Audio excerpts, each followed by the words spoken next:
I'm Paolo, and today I'm here to talk to you about how the Line6 Pod Express saved one of my gigs. So, about a month ago, I just had a function gig and I went to the gig with my trusty Quad Cortex, but halfway through the journey, I realized I had forgotten the power supply. I knew the gig was near Denmark Street, and if you're not familiar with Denmark Street, it's a street in London where almost every shop is a music shop.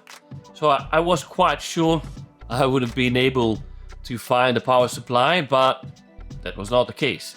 The power supply for the Quad Cortex is a 12 volt one, and it's fairly hard to find it. The only thing I could get would have been like a Chox DC7 or a True Tone power supply, and they were too expensive. They basically would have taken most of the gig fee, and that was not feasible. So luckily enough, a year ago my wife gave me this as a present for my birthday. I always keep it in my gig bag, and yeah, it did save my gig. I had not done much preparation, so basically I programmed like two sounds in it, like a cleanish sound and a more lead sound, and I just put it in my gig bag and never really thought about it until I forgot my power supply. Of course, if you are on a big production, you'll have a full backup of your main rig, but if you travel light and you travel on public transport like I do, and you only have your gig bag with you, like you need something that fits in there.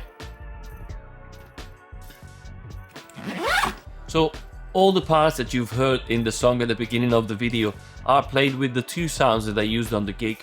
The only thing that I've added is a little bit of delay on one of the lead sounds, but that's it. The rest is all what I've used on the gig. So now let's have a look at the sounds that I used. I've used two presets like to do this gig, because those are the ones that I programmed when I first got the unit. And those two sounds are basically like an edge of breakup sound. If I roll the volume down, I can get a clean sound that I can use for any form of pop or funk.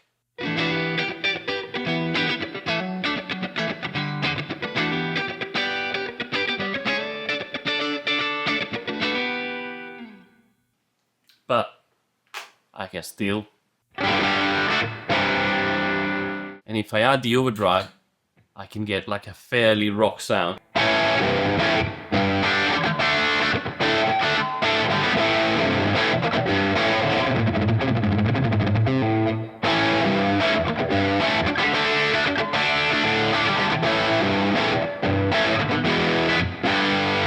In the song at the beginning of the video, I've used it for the first two lead parts.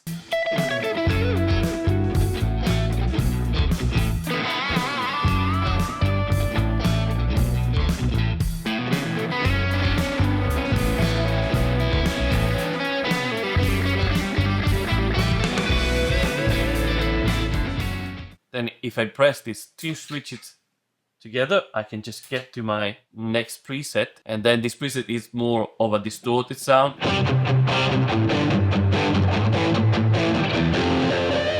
And with this I can do like more punk rock or heavy rock stuff. And it's an excellent lead sound.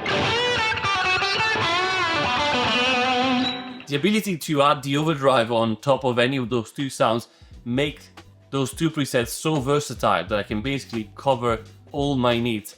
Even though the sounds are not exactly as the ones that I have in my main unit, I'm fine because it's a backup, and as a backup it works perfectly.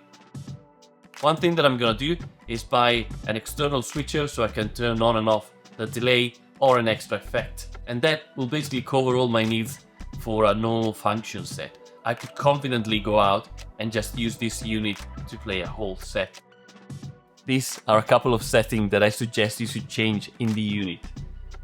Just go into the settings and make sure that on is assigned to your FX1, that is the overdrive distortion effect, so you have access to an extra boost or distortion whenever you need it. And then change the knob function from FX parameter to amp parameters.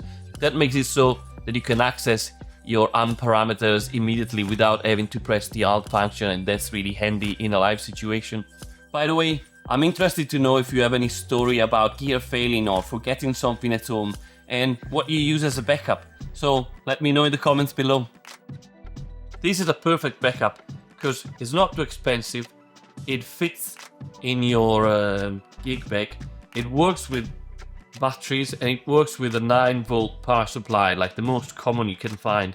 So you'll never be out of options with this one.